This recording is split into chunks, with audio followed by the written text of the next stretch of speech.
Renu ma'am, we can begin ma'am. Okay, ma'am.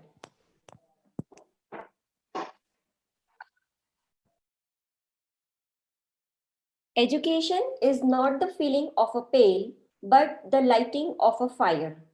W.B. Yeats. A very good afternoon to everyone present on this virtual platform of learning.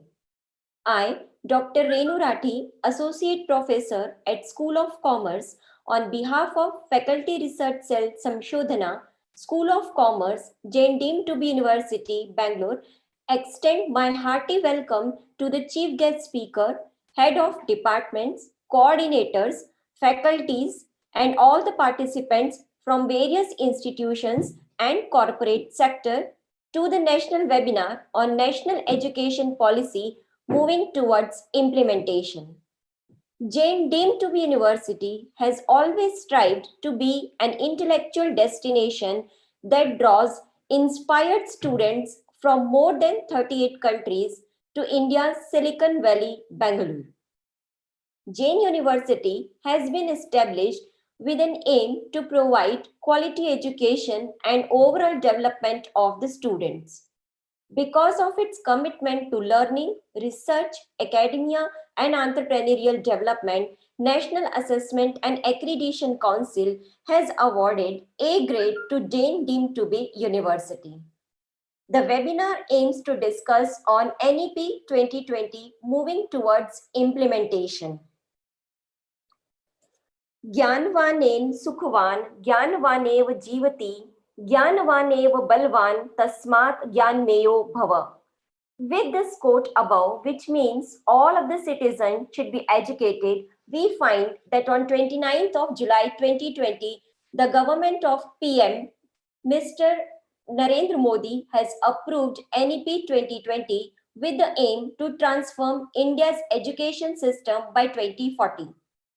It is the first education policy of 21st century that aims at revamping and revising all the aspects of the current education structure with the foundation principles of access, equity, quality, affordability, and accountability. This webinar is planned and executed by Samshodhana, the research cell of School of Commerce, Jain Deemed to be University, Bangalore. The research cell is instrumental in encouraging and providing platform for research to all the aspiring scholars. It has organized various webinars, workshops, and FDPs during this pandemic. I deem it honor to welcome our guest speaker of the day, Dr. Manasa Nagabhushan. She is an academician, writer, and researcher. Currently, she is the director at Ramaiah Institute of Management. She has been a professor in management who has served as director dean at various business schools in Bangalore. Formerly, she was the director at CESS, Center for Educational and Social Studies. She has published several articles in newspapers, both in English and Kannada. Also has published papers in both national and international journals. She is a doctoral guide for University of Mysore and Jain University. 7 scholars have completed PhD under her guidance. She has served as a syndicate member of Bangalore University and currently is Executive Council member of Central University of Karnataka and Center for Education and Social Studies. She is member of the subcommittee on curriculum for the task force for the implementation of NEP in Karnataka. A warm welcome to you, ma'am. This virtual platform is open to you, ma'am. Over to you.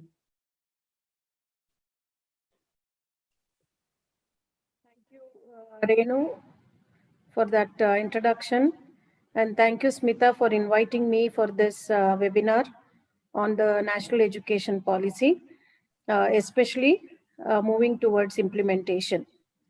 So all these days, what we were doing is that we were trying to talk about, create some kind of an awareness about what is national education policy, what are the policy points with respect to school education, and what are the policy points with respect to higher education. So to tell you, this national education policy is coming after a very long time.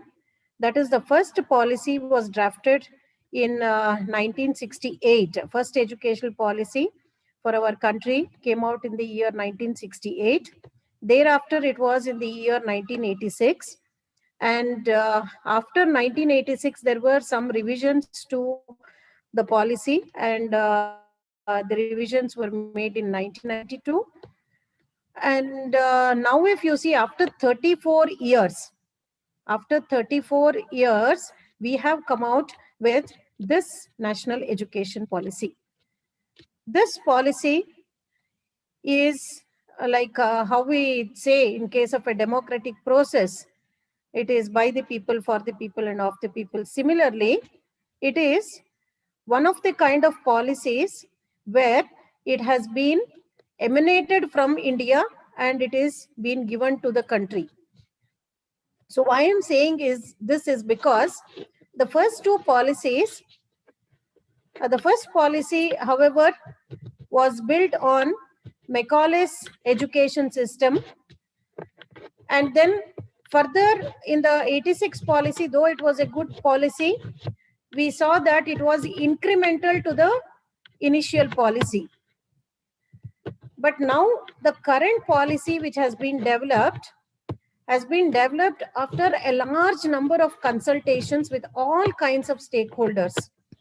So whether it is faculty, whether students, or it may be parents, alumni, and all universities, vice chancellors, and then registrars and policy consultants, those who are Excuse me, ma'am. Yes? Ma'am, will you please share the screen? Yeah, that's okay. I have not started with the screen part. Okay. So I thought I'll just explain to you first what is the policy. Okay, now you can see the screen, right? Yeah, ma'am. Fine. So this entire exercise of the policy which I'm talking about is a very big exercise of more than 1 lakh people participating in the consultation. And then more than 155 consultations were held with different groups. Okay, it could be possibly religious groups, it could be social groups, or it could be education groups, it could be educational institutions, and it could be managements of institutions. So all were consulted and the policy has emerged. Okay, so it considers, if you look at the Millennium Developmental Goals or the Sustainable Developmental Goals, SDGs, what we have, it considers that. It also takes into account our Indian heritage and culture, like what kind of universities that we had in the past. It may be Nalanda University or Takshashila University. So these kind universities are also considered. It considers the language angle, the kind of diversity that we have in our country, different languages. As you know, there are around 1,000 dialects that we can see in the country, and language becomes an integral part of the whole education system. It takes into consideration this aspect also. And it also takes into account the professional growth that has happened in education over a period of time. It also takes into account what is the global scenario in terms of the growth in education. What are the changes that have happened around the world? And are we in a position to match up the world requirements? Okay, so when we say, you know, how many students of ours were moving to different countries for pursuing higher education, right? So now India being a very a big talent hub known for its innovative practices.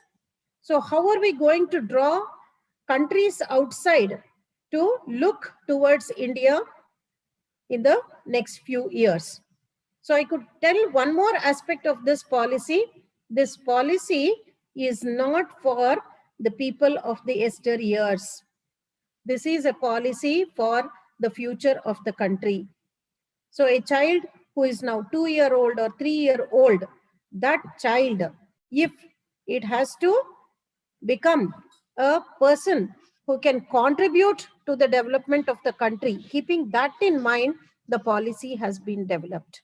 So if you look at various alternate schools of education, maybe Arbindo's philosophy and education, or Gandhi's Nai Talim philosophy, which was highly skill oriented, whatever Gandhiji's philosophy on education has been taken into consideration, or Tagore's philosophy on education. So all those who have contributed, or Jiddu Krishnamurthy's, even JK, he has also come out with the education philosophy. So there are different alternate schools of thought in education. So this policy has integrated all the different schools of thought, and it has come to a particular conclusion that these are the steps that we have to take to make our country richer and better in the coming years. So this is a brief introduction about the national education policy.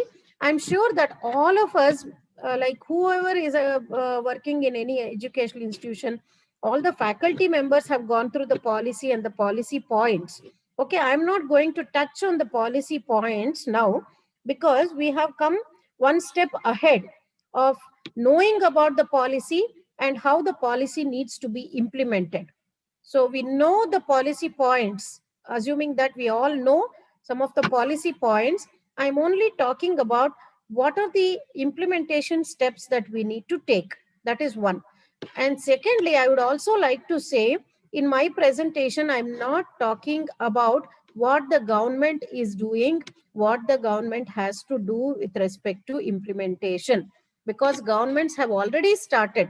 Very recently in Karnataka, we have already submitted the task force report to the government of Karnataka, and Karnataka government is moving ahead with the implementation of the policy on various aspects. Okay, so this is the implementation plan which has already been given to the state government. The implementation plan for Karnataka has already been developed.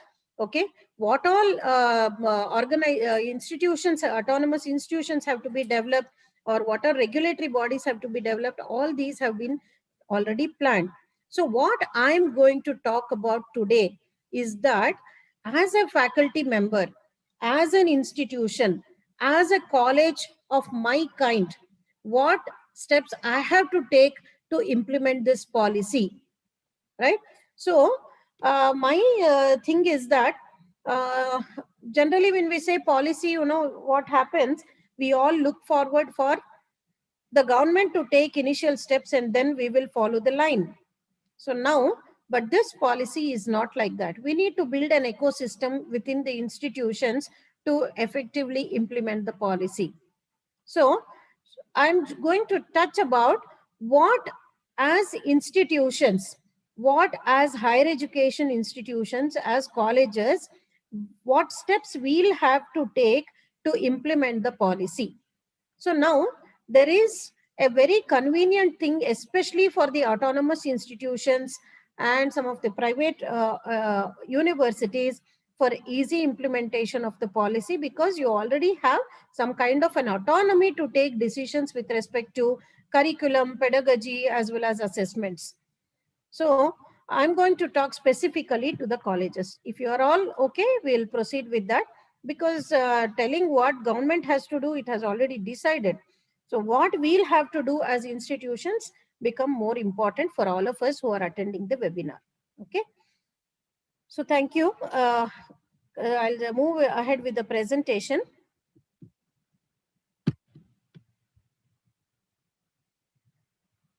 Is my... Okay. Okay, the points which I'm going to cover in my today's presentation is, the first point is institutional restructuring and consolidation. See, whatever points I'm going to discuss are the ones which are easy ones. It does not require permission from the government or anybody else. It is only changing the mindset of the people and changing the structures within wherever we have autonomy. What changes we can be doing within the institution, only those changes I'm talking about. So institutional restructuring and consolidation is the first point. Secondly, holistic and multidisciplinary education. The third is continuous professional development of teachers. And the fourth would be research and innovation. The last is student support environment. So I'm sure that if you put all the institutions on a continuum of all these aspects, so we may be somewhere towards the left side of the continuum, maybe towards the negative side. So have we really restructured our institution and consolidated, and we have a proper plan for the institution? Yes, we would be having, but keeping in mind the policy points, what are the institutional restructuring that needs to be happening in our institutions? And have we moved ahead with holistic and multidisciplinary education? No. So we are still left end of the continuum. And then continuous professional development of teachers. Development of teachers is happening, but whether we are doing it on a continuous basis, whether it is professional, and all faculty are capable of handling the transformation that is going to happen in institutions in amongst the students, that we'll have to find out. Research and innovation, where do we stand and where are we? Are we able to really contribute to quality research of the nation? That we'll have to look into. And then to what extent we are really transforming the students, whether we are providing a student supportive environment in an institution, these things will have to reflect. Okay, so this is you can also think that it's a reflective exercise wherein we are also thinking where we are and where we had to head to. So regarding institutional restructuring, what is the national education policy suggesting? So it is suggesting that over a period of time, probably in the implementation period for the next 20 years or 25 years, there will be three kinds of institutions. One is the research intensive universities. Secondly, the teaching intensive universities. And thirdly, autonomous degree granting institutions. So what is going to happen?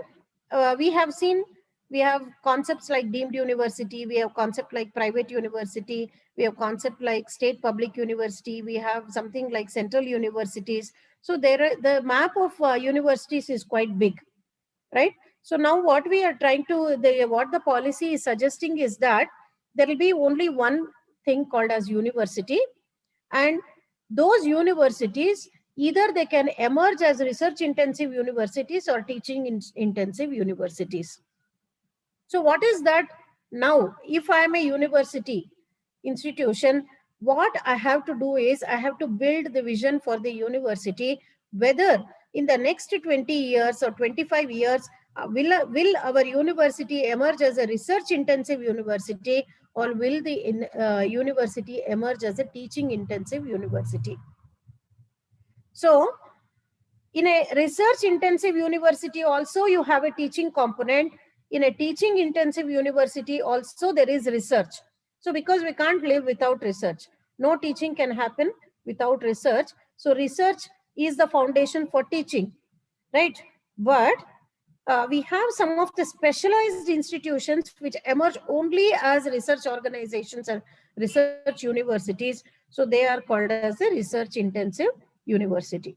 So this is one thing, one change that we will be looking forward in the future. And the other part is very interesting, that we have something called as an affiliation system now. So every college is affiliated to an university. So it may be largely state universities. But if we have private university will establish its own colleges, right? For example, Jain University, when you said it is the School of Commerce, or it is the School of Life Sciences, so it is the School of Technology, whatever. So similarly, every university will have its own schools, right?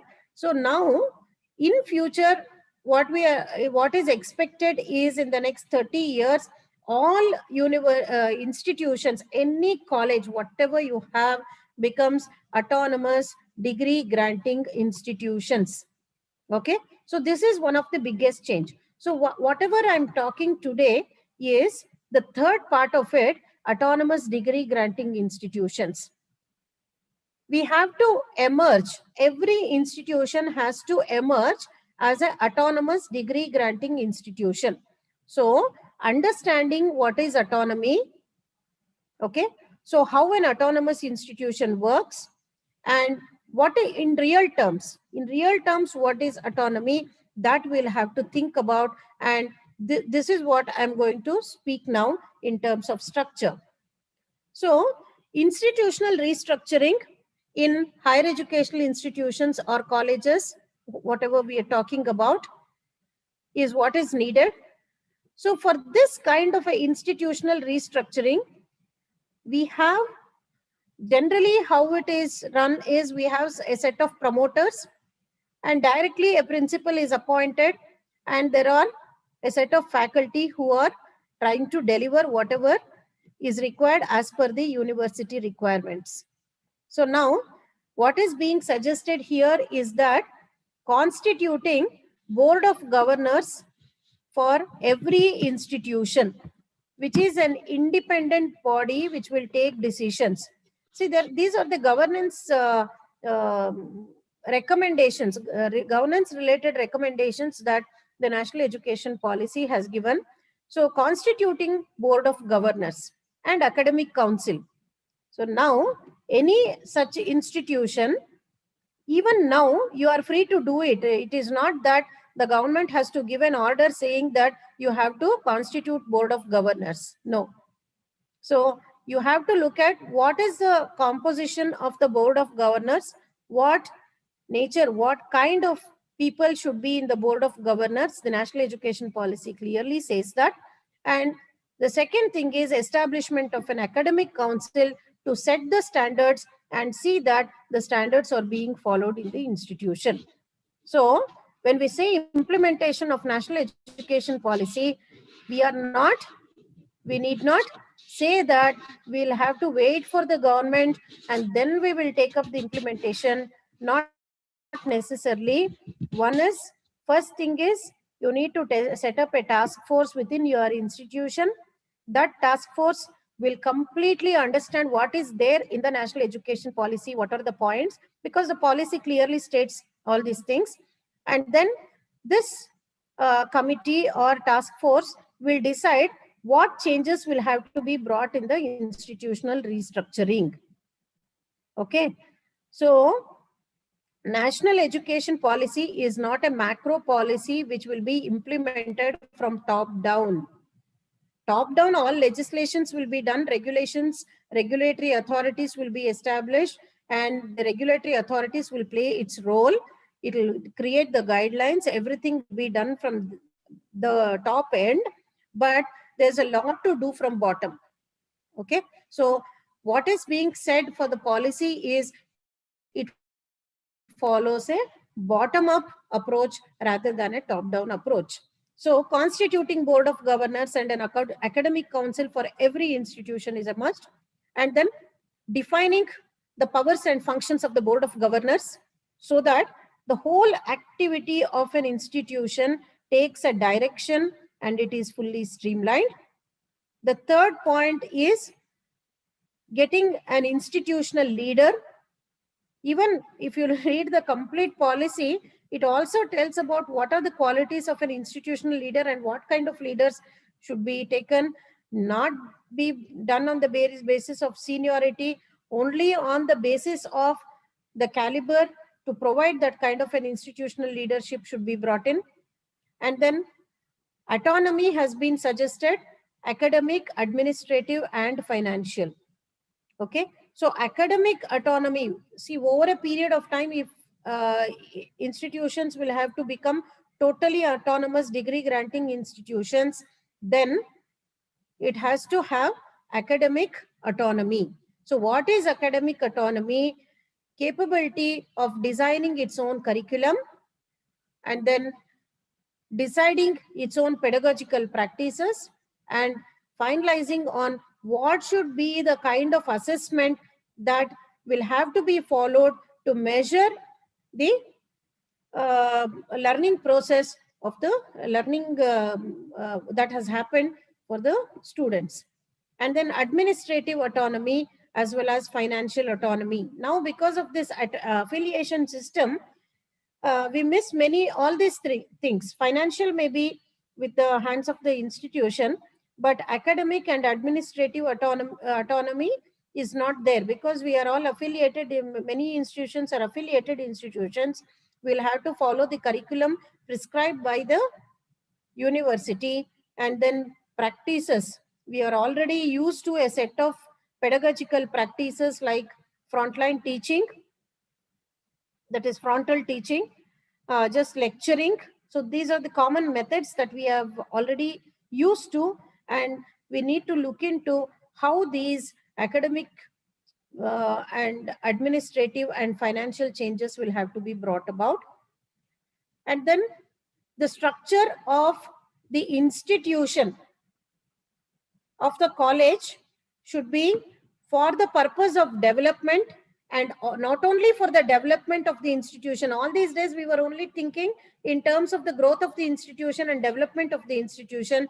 It is not about only growth and development of the institution, but it is also towards connecting to the society, because education is not for, it is not just a process of understanding something and writing an examination, but it is about connecting to the society. Whatever, how institutions get connected to the society, only if this can happen, education can become a part of the country. It can contribute in national development. And then one more aspect which has been suggested in institutional restructuring of higher educational institutions is about public accountability. So there are a lot of measures which have been suggested as to how to make an institution more public accountable. So public accountability comes from various disclosures and various inclusive practices, adopting social justice practices within an institution. So all these can bring a sort of public accountability in the system. So when I talk about this institutional restructuring, it is not that we'll have to wait for implementation happening at the regulatory end, but it is about the institutional end.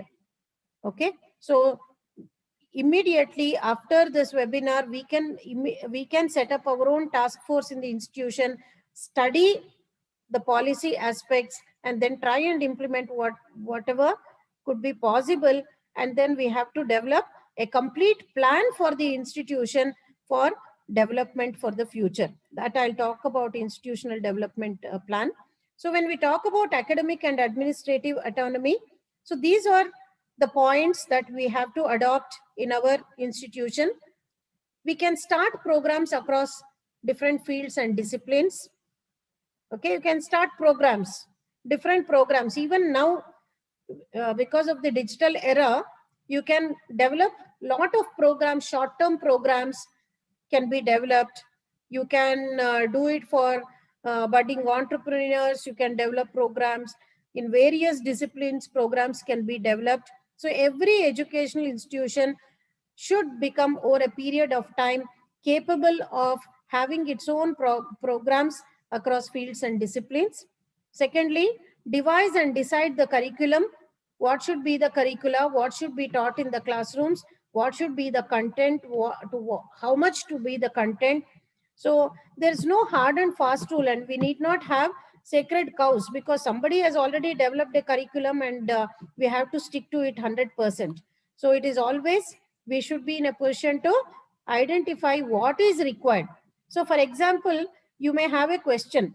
University, many of us have a question that we are already following the university curriculum. Should we, can we, do we have the capability of deciding the curricula? So curriculum is much broader than the syllabus. Okay. So curriculum is much broader than the syllabus. So what is required for the examination now in the current university system is the syllabus. But we can always have our curriculum which will integrate various other things. So when we are saying holistic education, multidisciplinary education, you may now say that I can't do anything additional. No. So curriculum is a broader term compared to that of the syllabus. So what you have got from the university is the syllabus to be delivered in a particular semester or a year. But the thing is, what you can do more has to be decided by the institution. And once over a period of time, if we are moving ahead away with this affiliation process, then every institution will have 100% autonomy to develop their own curriculum. So next is decide educational resources required, including faculty and their qualifications. So already we have some UGC guidelines, AICT guidelines in terms of faculty and their qualifications. So educational resources are always decided by the institutions, and they can certainly do it. Research programs. So there is no any guideline as such now. In future, the National Research Foundation will be established, which will act as a support system for all the institutions to do research. But now there is no problem in our institutions to develop these research programs. Okay, deciding criteria. And see, a research program, not necessarily it should be only leading to a PhD. Not, see, we are always fond of some degree that we are going to get at the end of something, right? We are always looking that as the outcome. We are not looking the research culture as the outcome, right? We are not looking at the patents as the outcome. We are not looking at what is the knowledge development that has happened as an outcome.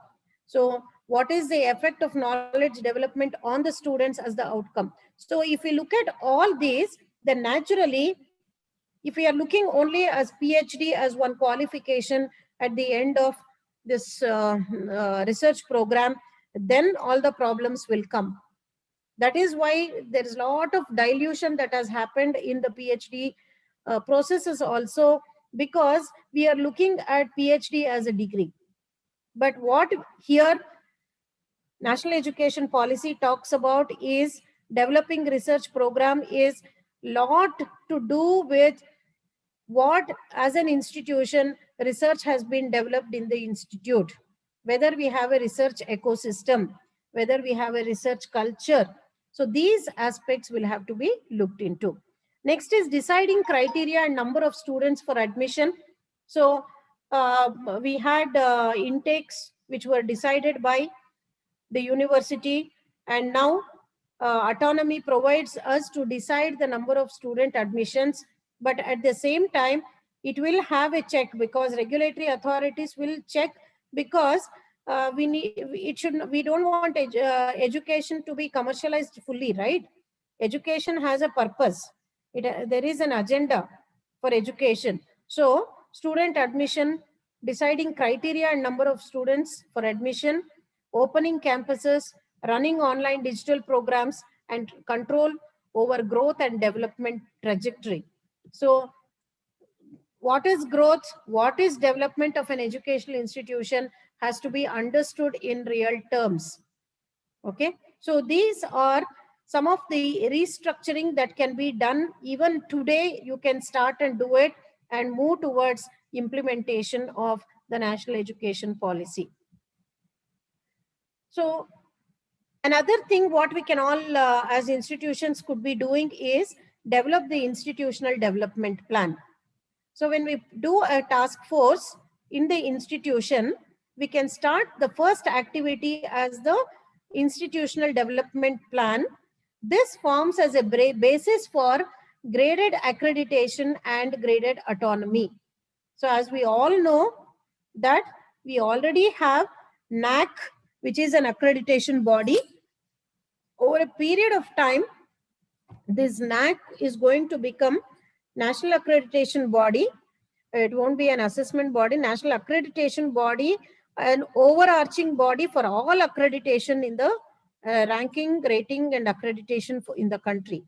So and moving towards graded autonomy. The national education policy talks about graded autonomy. Full autonomy cannot be enjoyed by any institution once for all over a period of time, because the maturity towards autonomy has to be there in an institution. Once institutions mature towards autonomy, then slowly they can, as they reach different grades of autonomy. And finally, what NEP envisages is that by 2030, all institutions become 100% autonomous. And then institutional development plan involves phase-wise plan for accreditation and autonomy, phase-wise plan to become multidisciplinary and holistic, phase-wise plan for faculty development, phase-wise plan for research and innovation, phase-wise plan for inclusion, like equity, taking care of the equity angle. So we need to prepare, we have to work out on a phase-wise plan. At the institution level also, I'm talking only about the institution level as a college, as an independent college. Okay, so what we need to do and how we are going to phase-wise attain certain levels, those standards will have to be set by the institution itself. Okay, so coming to another second point which can be implemented in higher education institutions is holistic multidisciplinary education. So this is one of the striking features. The change in the curriculum framework accommodating multidisciplinary education is one of the greatest breakthrough that we can find in the whole system. So all these days, for example, in a commerce college, you are, because I'm talking about Jain Commerce College, so you are teaching commerce as the mainstay. That is your mainstay. That is your main course that is being offered in a commerce college. Now, all institutions should become multidisciplinary institutions. So what is multidisciplinary institution? That is nothing but expanding the breadth and the depth of the disciplines. Okay, so students will not be forced to study only commerce, only science, and only arts, like what we had BCom, BA, and BSc. So instead of that, we'll have one undergraduate course which comprises of different choices that are being given to the students, and students can pick whatever courses they would be wanting. So this is holistic multidisciplinary education. If you ask me, for example, as a commerce college, how can I become multidisciplinary? If you ask me, then you can add a few courses which are skill enhancement courses, which are foundational courses which are not in the commerce discipline, because we'll have to develop that cross-disciplinary culture. Because what happens is, for example, commerce students, they are focused accountants, they become accounting experts. But what is required for the society to solve the problem, you need to have a multi perspective, right? We cannot go in one direction. We also need a perspective of what is happening in the other streams, and sometimes you may need some science knowledge to solve a problem, something about arts you need, and then those, especially those who are in arts, they are more passion-based people or more focused. So to have an integration of all this, holistic multidisciplinary education has been introduced. Any institution, even now, whether affiliated or autonomous, will have to go in for multidisciplinary approach, introducing different kinds of courses. Providing for greater flexibility and choice, that means you will have to offer a set of courses, and out of those courses, the students will be asked to choose the courses. Okay, and now you can integrate the skills. So there are a number of skills. There are certain skills called as disciplinary skills, there are skills called as transferable skills. Okay. For example, Tally, if you take Tally as a package and using Tally is one of the skills, right? So that is related to a disciplinary skill. But whereas if a student learns, okay, it may be Excel, or it may be communication skills, or it may be writing skills. All these are transferable skills. It is common across all the disciplines. So integration of skills have to be happening, and all institutions now who are not focusing on skills, so we need not wait for anybody. We can start implementing, integrate the skills program in your institution. And then here, we all know that we have curricular, extracurricular, and co-curricular activities. Even now we do it in the same manner, right? For example, in our own institution, we have several clubs, but for which there is no credits which are being provided. But in future, these extracurricular and co-curricular have to be credited and be integrated with the curriculum only. So whether it is yoga, or it is wellness, or it may be dance or music, or it may be any other sports or culturals, whatever we are in general in degree colleges, what we do, sports and culturals, or two different extracurricular activities, they all get integrated with the curriculum. So now it can be done now. In case of autonomous institutions, you can allot a few credits to that and then integrate it with the entire syllabus what you have. But for those institutions which are now affiliated, so they can have these extracurricular and co-curricular activities, and try and see to it that they are taught with the curriculum only, rather than having just one event in 1 year as a sports day, one event as a cultural day. That's the only cultural and sports activity that we would be doing in the institution. It can be integrated with the whole curriculum, as how you are teaching physics, chemistry, mathematics, or biology. In the same manner, we can have some of the extracurricular sports can be introduced, right? And then you can introduce culturals in the regular curriculum. So this does not call for any additional thing, because what we followed in school, we are following it in the college also. The same thing has been going on. Making learning more experiential in terms of reducing the curriculum content and making the learning more experiential is one more aspect of the multidisciplinary concept, because until and unless experiential learning happens, there is no learning at all, right? Experiential learning is the only learning. That means you have really learned and you are really able to do something.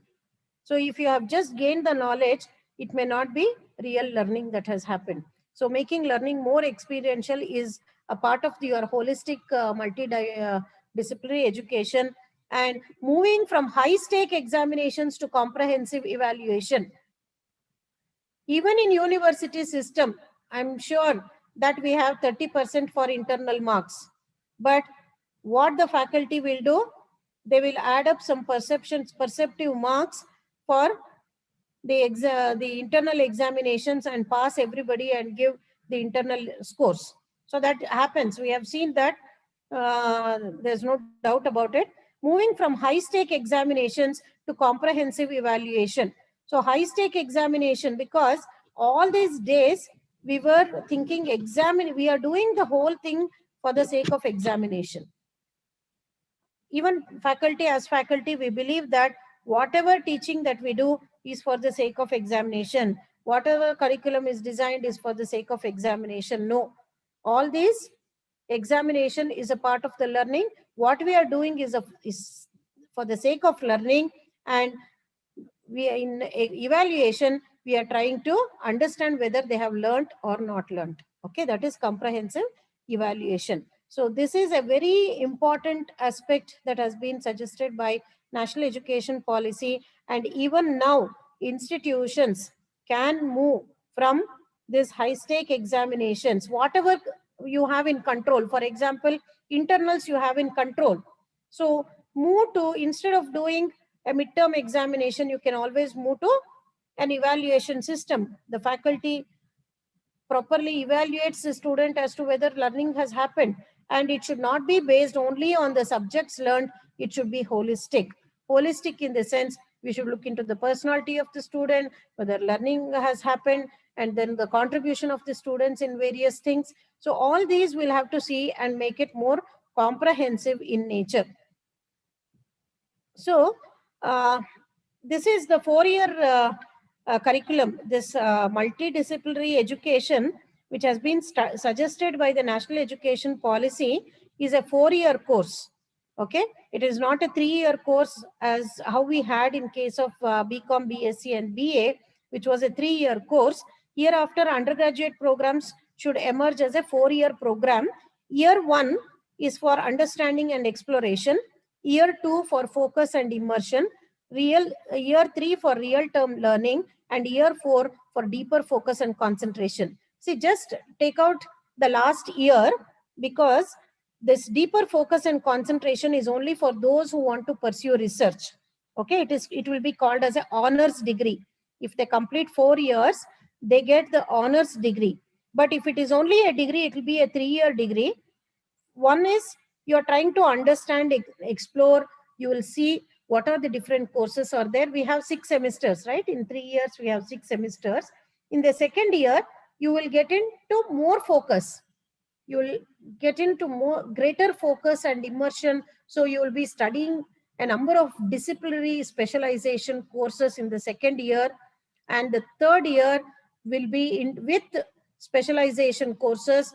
Real-time learning also happens. It may be experiential learning like project-based learning or research projects will be given. And in year 4, it is complete research-based learning, that is deeper focus and concentration.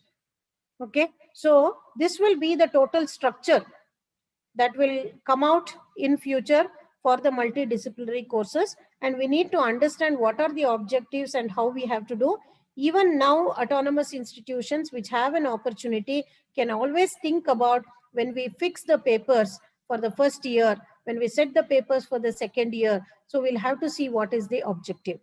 The third year is real-time learning, because degree is considered to be a terminal education program, and it is not a program which forces everybody to do master's degree. So all these years, what we were thinking, when somebody does a degree, we always think that they'll have to do post-graduation degree. So not necessarily. Real-term learning has to happen in year 3 so that they can get into jobs and they can contribute to the economic development of the nation. So year 4 is for those who get into deeper focus and concentration. See, after this, if they want to do PhD, there are some additional credits that they'll have to accumulate, and then in this only they can accumulate additional credits and they can get into PhD directly. So now this 4-year program will be enabling everyone to get into research programs also, with a few additional courses. So if at all we have to make this undergraduate course more broad-based in nature, we have number of options. See, I said choice and flexibility is one thing that is inbuilt in the whole structure.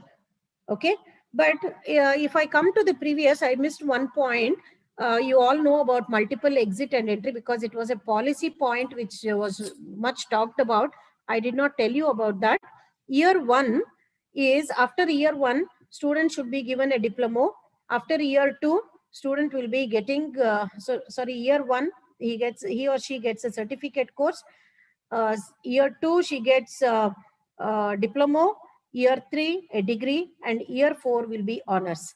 So multiple and exit entry is possible. We can enter or exit from course anytime. So the taboo, all these years, what we had was, oh, he is not, if he has done second year degree also is equivalent to PUC only, right? If he has done first year degree also equivalent to pre-university. So they had to do, every child had to do 3-year course to complete the degree. So that won't be there. Instead of that, every year exit is possible, and this after exit can join in any other institution. So every year there will be exit. There is a new concept called as academic bank of credit. In academic bank of credits, all the credits of every individual, it will be totally digitized, and the credits get accumulated.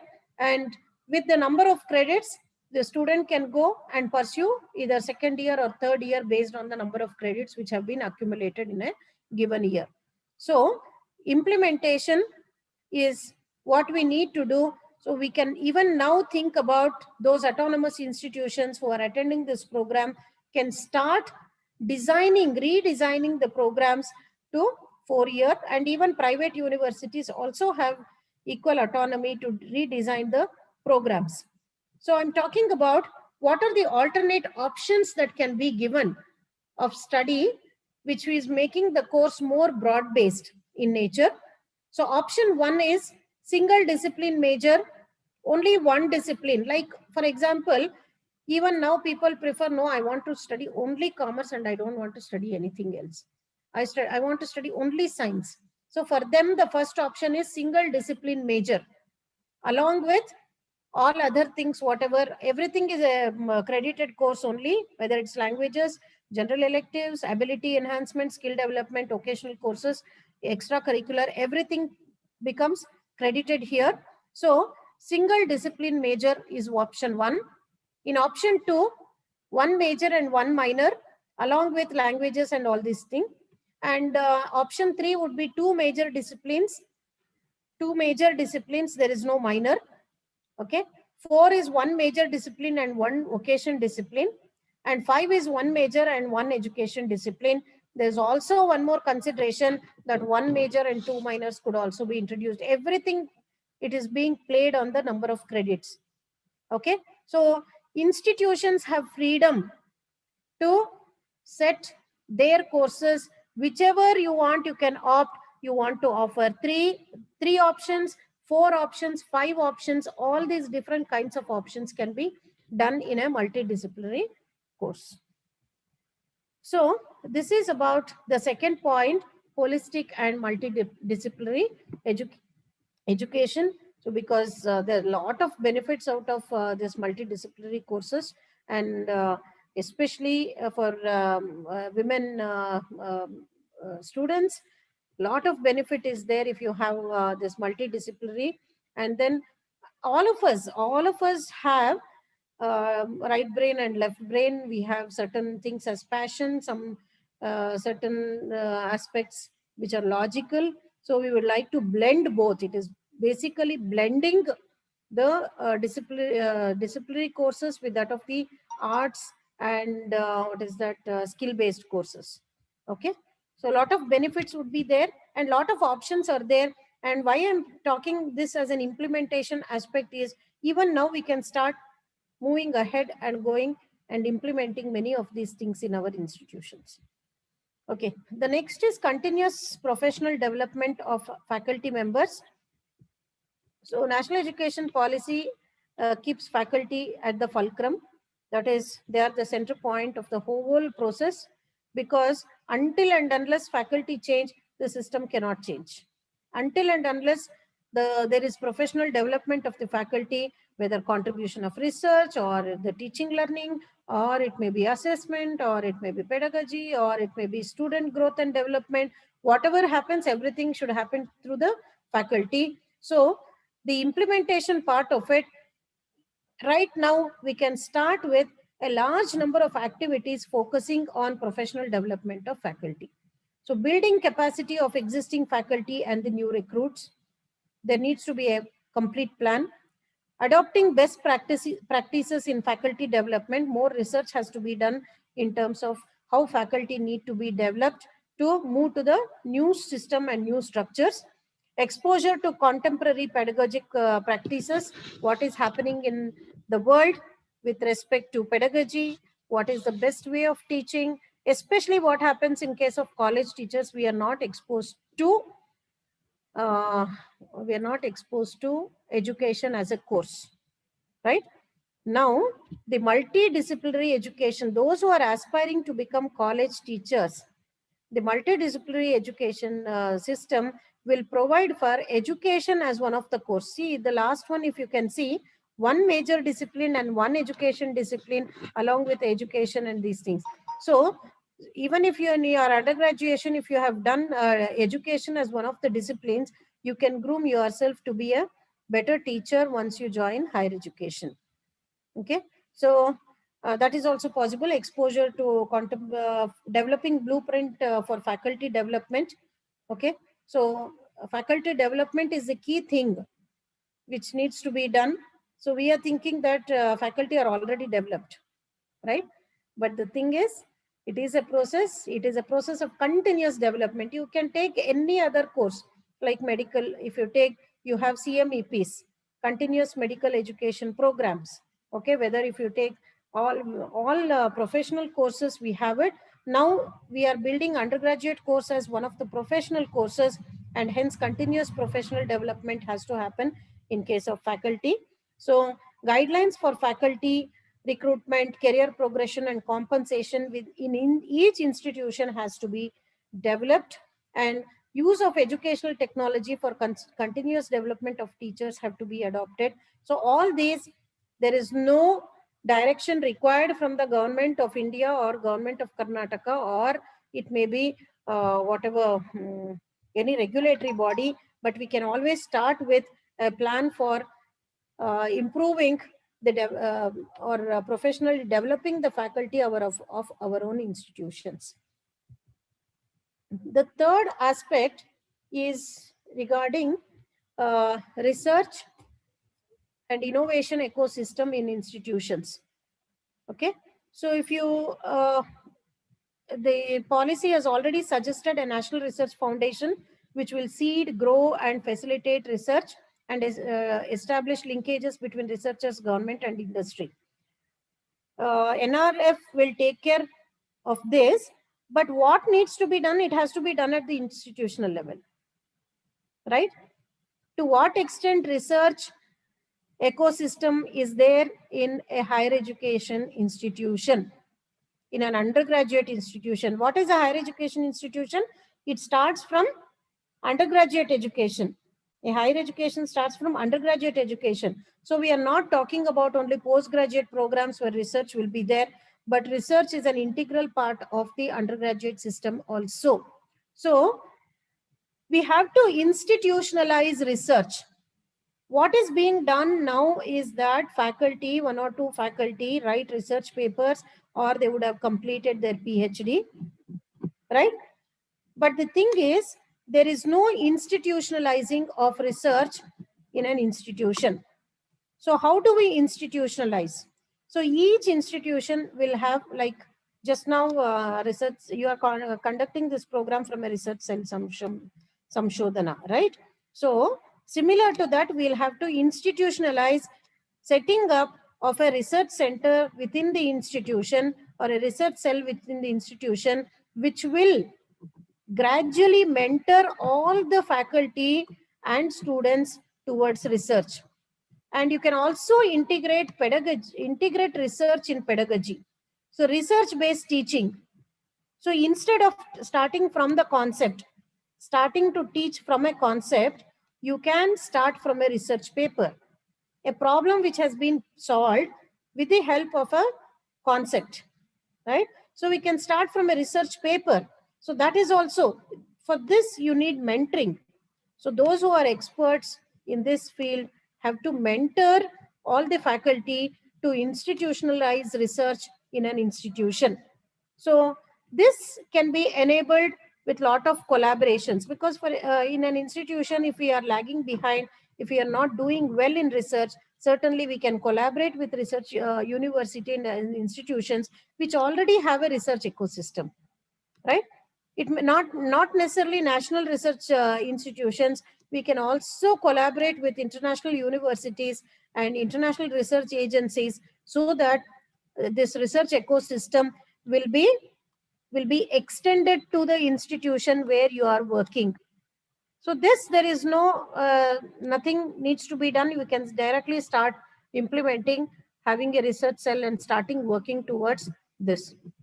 because you see all the accreditation processes, research is the primary highest component, right? So every accrediting body measures research. Okay, what is the nature of research that is happening? Develop both internal and external funding mechanisms. So institutions should also develop internal funding mechanisms for research, because this should be also become a part of the governance in the IDP, that is institution development plan. We'll have to look at internal sources as well as external funding resources, and then establishing peer review process. So every research cell in an institution, it has to establish peer review process. See, because we are not masters, we don't know everything. In research, what you require is a perspective. You need people from the industry, people from the government, people from research bodies who are already experts. So you have to establish a complete review process. Until and unless if you do this, then quality research cannot be an output. Okay, and then to develop proposals within the institutions, capacity building programs will have to be conducted. So only then such a research and innovation ecosystem can be built in institutions. And as I said, it is not late, that now itself we can all start doing that in our own institutions. So the last point which I'm covering, that what we need to do as a part of our implementation plan in an institution is creating a student support environment. See, now the first time when Smita spoke to me, she told me that can you do the challenges of national education policy? See, where are the challenges? Where are the challenges? Challenges are inside us, right? Within our own institutions, within our own ecosystems, we have challenges.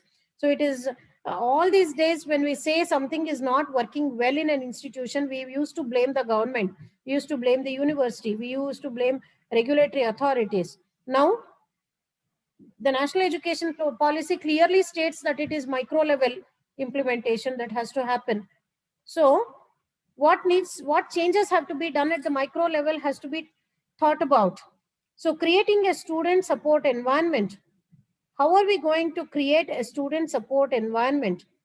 So we have to move from a structure which we have been following all these days. In a teacher-student relationship, we thought that we follow a top-down approach where teacher is more important than the student, right? For a system, teacher is very important, but in the process, who is important? Student is important. So ultimately, whatever we do, everything is for the delivery to the students. We'll have to deliver it for the sake of students. So what do we do in terms of changing an environment and building a student support environment in our own institutions is ensuring joyful, rigorous, and responsive curriculum. So when we prepare a curriculum, we have to see that this is not putting pressure on any of the students. It is joyful. They should be in a position to interestingly learn. So when we conducted a survey on depression among college students, okay, so we found that 33% of the students were in a very high level of depression. That means they needed counseling. Counseling intervention can be provided only to those students who cross a particular level of that threshold, that stress level. So we could see that 33% of the children were undergoing stress. We did the same, we did it study in Bangalore colleges with Bangalore University and many other institutions here in Bangalore. We found that students are finding it difficult. They are disinterested. Okay, they are disinterested. They are not interested in studies. Why that happens? Why disinterest comes? How we can make classes joyful? So last 2 years back, we had conducted a seminar on rejuvenation of undergraduate education in our country. In that, we had conducted something called as a Reju Idea program, wherein we have to come out with newer ideas, rejuvenation ideas for making class more joyful. rejuvenation ideas to make curriculum more interesting, because we don't want students who are depressed, who are stressed, and they don't like either the examination nor the learning process. Then what happens? They become burden to the society and to the nation. So ensuring joyful, but yet rigorous. Rigorous is they are engaged. Rigorous is they are engaged. Rigor is there. The speed in which they are working is there, but it is with happiness they are learning, and a responsive curriculum. What is responsive curriculum? Responding to the needs of the students, responding to the needs of the society, responding to the needs of the industry. So such a kind of curriculum has to be developed for institutions. So this is one of the best thing that we can contribute to our own students. Okay, making learning more joyful. Okay, what do we need to do for this? The second one is engaging and effective pedagogy and caring support to optimize learning. So why we need to have small size classrooms when we talk about small size classrooms? So that we can give support to the students. So it is not that we have a ruler and tell them, no, you have to do it. So gone are those days wherein we'll have to be more supportive to the student in the process of learning, and we have to work towards the overall development of the students. So this is one thing. And then promoting student wellness, because we want healthy students. You know what Swami Vivekananda said, okay, I want men with the nerves of steel, right? So they are stress free, they have that physical strength.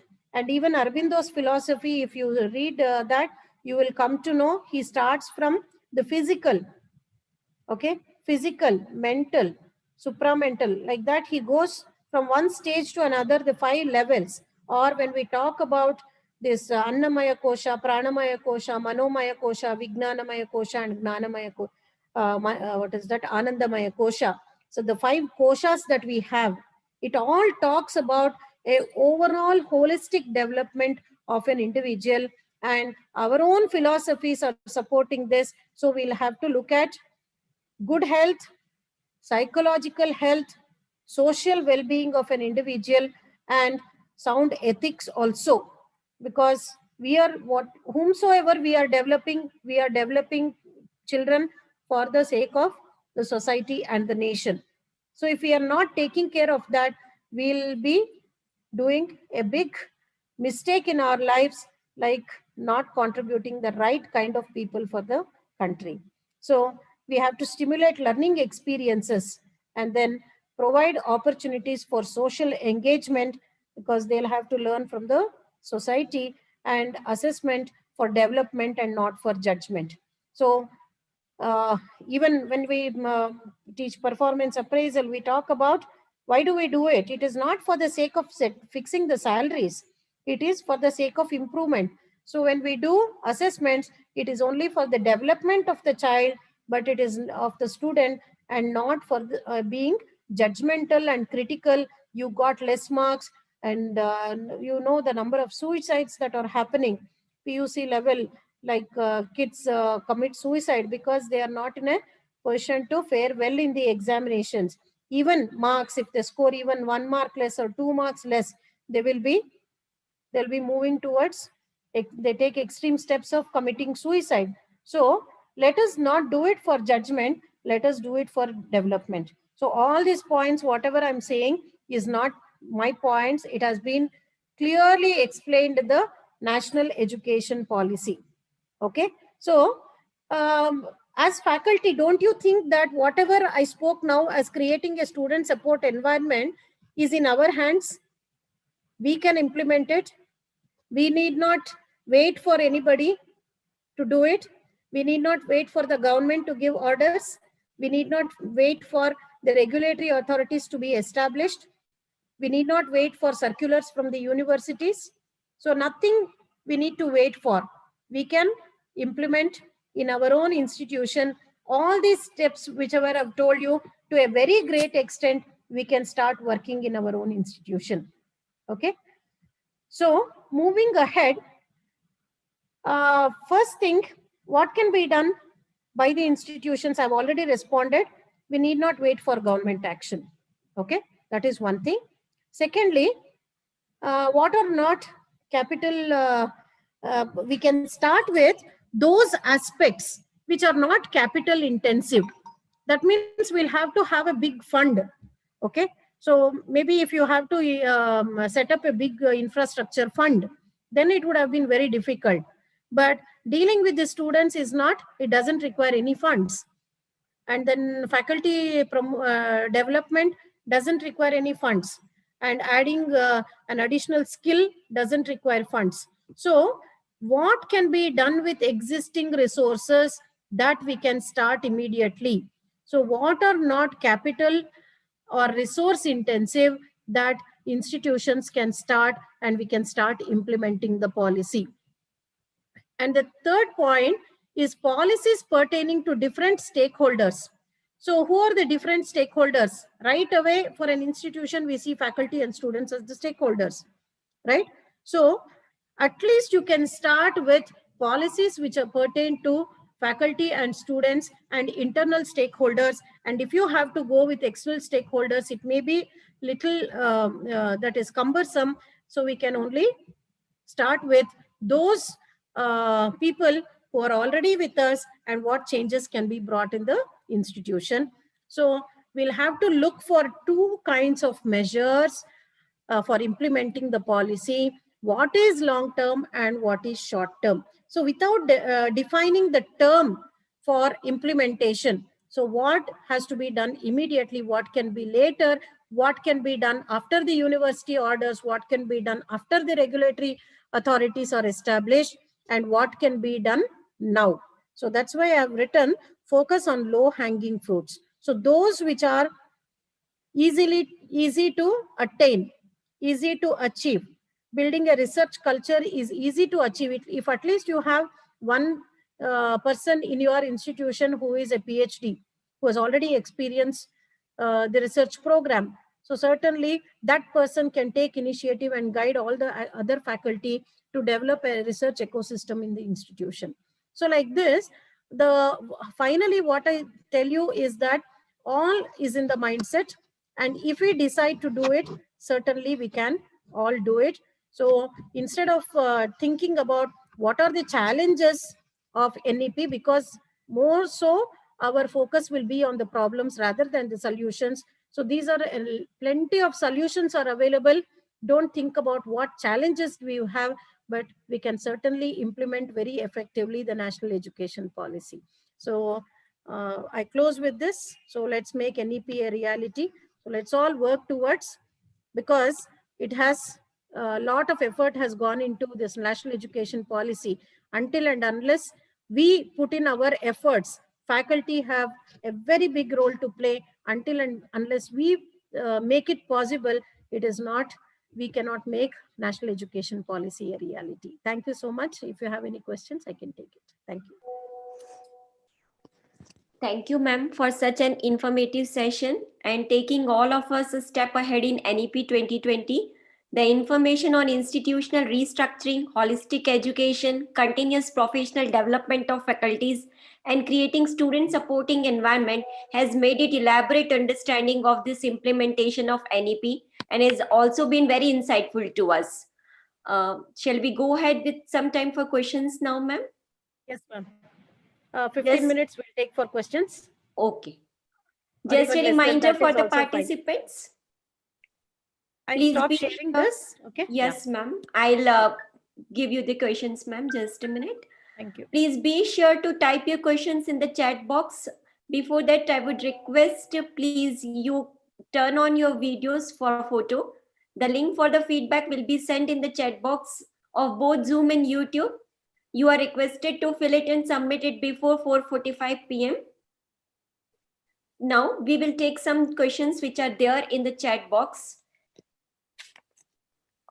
First question is by Rupali Trivedi, ma'am. She asked from where it will be implemented, and teachers in MP are not so trained. So how well it will work there? What is, I did not get you. What is it? From when it will be When will this implemented? NEP be implemented, ma'am? The implementation is already in process. If you are asking top level implementation, it is happening. I told you we have already developed the implementation plan in Karnataka. We had a task force, and the task force already submitted its plan, and then the government committed itself for the immediate implementation of national education policy. And then all the bodies are now being set. Okay, they're working towards setting up the bodies and developing guidelines for each of these bodies which needs to be set up. Okay, things are happening, but as I told you, it will happen very shortly. In Karnataka, it will be taking another 15 days, I think, to start. But all of us will have to start now itself, because this is going to become a reality. When it has to become a reality, then we, in our institutions, let us start doing it.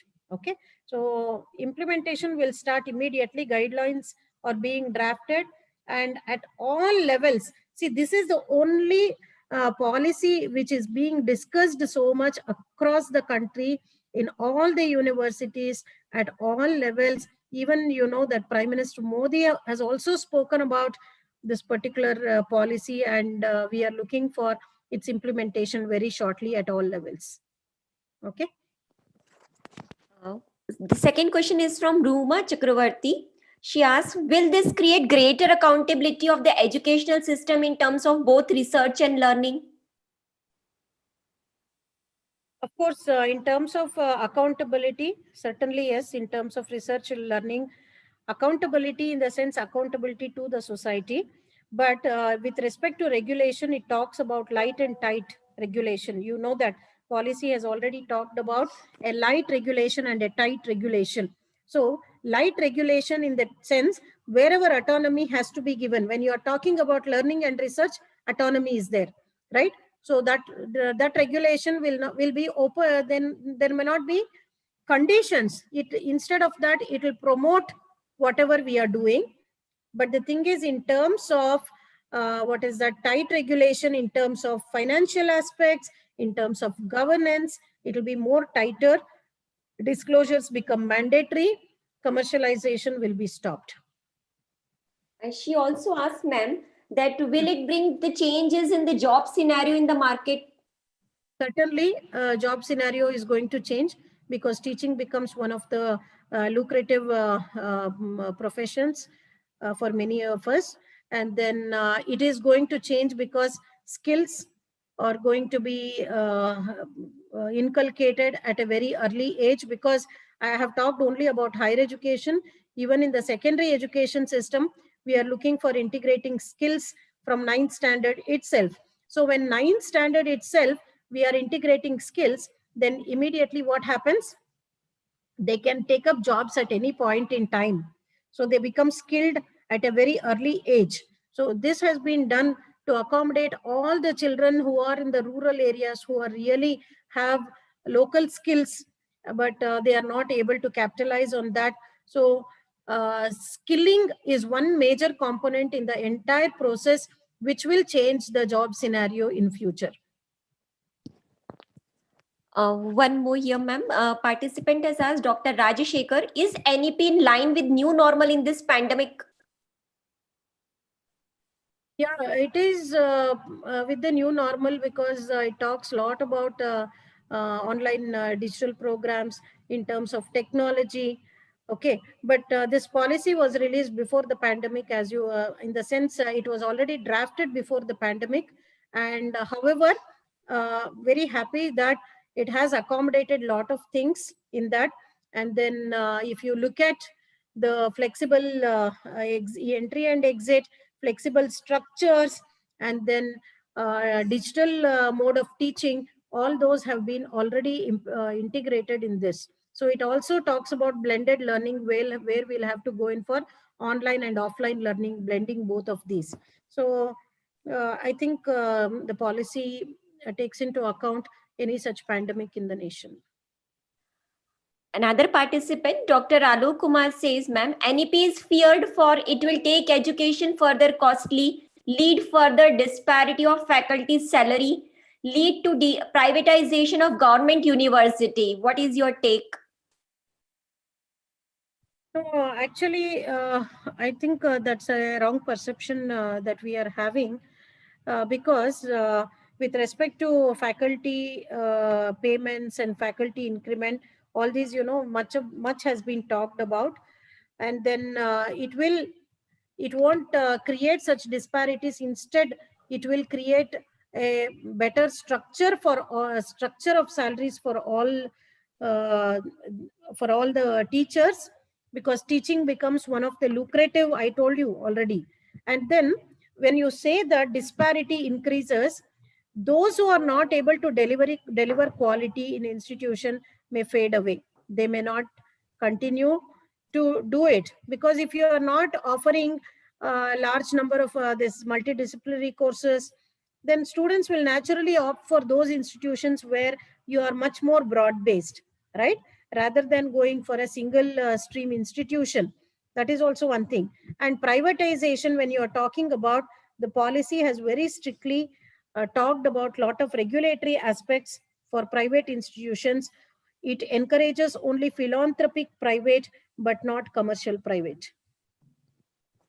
One more participant, Dr. Prasanajit Roy says, ma'am, why the participation of government cannot be limited just like election commission, where the ruling government has no control. Education resources, especially in elementary and high school level, has always been changed at the discretion of the ruling government. What are your thoughts on this particular aspect, ma'am? Question is this, like, where is it here? I want to just Dr. Prasanajit Roy, ma'am. I think it is the last 7th message, if you can just scroll it. Can you repeat it again? Yes, ma'am. Why the participation of government cannot be limited just like election commission? Sir, one thing, the government participation will be limited. That's why I told you so much about what is the role of our institutions. See, it talks about micro changes and not about macro changes. National education policy talks more about micro changes and less about macro changes. Though it is talking about a complete structure, I did not talk about many things because I thought you are already aware of the policy. It talks about 4 different kinds of regulatory bodies. Okay, all these days we had the same regulatory body performing different functions, like standard setting. The same institution UGC was doing. It was also mandating on many of the curricular and these standard setting aspects. It was a granting, it was also doing granting function, it was also doing research function. So all these were done. But now functionally there will be a lot of classifications. Accreditation is a different autonomous body, standard setting is a different body, and then regulation is a different body. Okay, and then like that there is a functional classification. Naturally government role gets limited in future, as you have already mentioned. Government role comes down because autonomy will be given to the institutions. When autonomy is given, where is the question of government playing a major role? Like, of course, like how election commission is doing, it lays down all the rules and regulations, and institutions can take care of it. Education resources in elementary and high school level has always been changed at the discretion of the ruling government. What are your thoughts on this?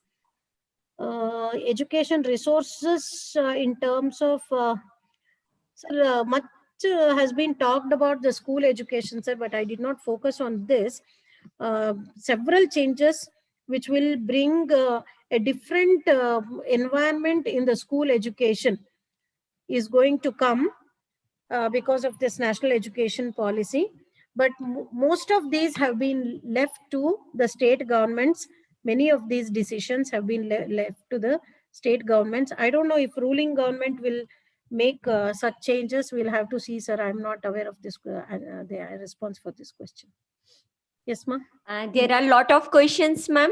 One more question, if you would please. Yeah. One question we can take, no problem. Yeah. Okay. Another participant, Juela, asked, ma'am, will NEP provide opportunities to earlier students who have dropped out after 1 year postgraduate level? Will they be able to resume their education under NEP? National education policy is not talking about anything of this kind. So once certain guidelines have been developed, because now it's in a very nascent stage and broad guidelines have come out. Even in our curriculum, whatever we developed, it was very broad. But what happens to the earlier students who have dropped out of it, we have to see, depending on the, if it is a number of credits. So if there are chances that because we are going to get into the credit system, so there may be some requirements of these many credits you have to complete, and then you can finalize, finish your post-graduation course. Probably it may happen because it is going to open up. Many things will open up. We are still in a very nascent stage to talk about a very deep, what is that, a micro level problem now. Okay. A lot of appreciation on the chat box, ma'am. And there are questions also still on. They are keeping posting the questions. Shall I, you can collect all the questions. Okay. Okay. And if you can mail it to me, I can probably see if I can send best of the responses. Okay. Okay, ma'am. Okay. Okay. Thank you, ma'am. Thank you so much, ma'am. Thanks everybody for attending this program. Yeah. I would Thank request you all the so much, ma'am. participants. I personally wanted to thank you, ma'am, for obliging in a very short, in your tight, busy schedule and in a very short time. Thank you so much. And this is the only webinar where I kept seeing number going up as, the word kept spreading about excellent session with you. Thank you so much. It was very insightful, ma'am. Yeah. Thank you, ma'am. Thanks a lot. Thanks, everybody. Ma'am, just 2 minutes for vote of thanks, ma'am. Okay. Okay. I would request all the participants to please on their video first. It's my privilege to propose the vote of thanks and extend a heartfelt gratitude to one and all present here. On behalf of the Faculty Research Cell Samshodhana, School of Commerce, I would like to thank all the principal officers, head of departments, coordinators, and faculty members for their continuous support, guidance, and active participation. My most sincere gratitude to our speaker, Dr. Manasa Nagbhushan ma'am, for this knowledgeable webinar. I must mention our deep sense of appreciation for ma'am for her wonderful explanation on the implementation of NEP 2020. A big thank to the organizing team of this webinar for their continuous support. My most humble gratitude to all the participants without whom this webinar would not have been possible. Thank you all once again. Wishing you a wonderful evening and a festive weekend ahead. Hope to see you again in your next webinar. Happy Diwali to all of you. Thank you, one and all. Thank you so much, ma'am. Thanks, ma. Thanks. You're welcome. Bye. Thank you. So I leave the meeting. Okay. Thank you. Yes, ma'am. Yes, ma'am. Thank you.